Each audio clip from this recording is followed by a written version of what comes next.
அஸ்ஸலாமு அலைக்கும்.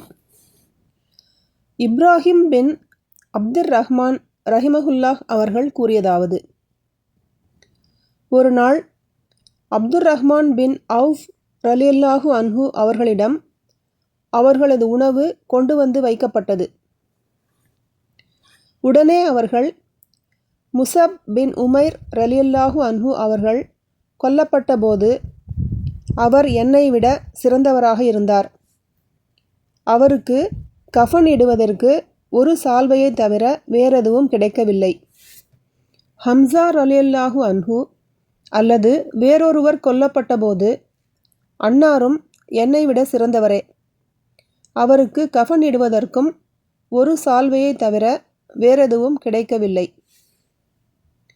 எனவே நன்மைகளுக்கான பிரதிபலன்கள் எல்லாம் எனக்கு இவ்வுலக வாழ்விலேயே முன்கூட்டியே கொடுக்கப்பட்டு விடுமோ என நான் அஞ்சுகிறேன் என கூறிவிட்டு அழ ஆரம்பித்து விட்டார்கள்.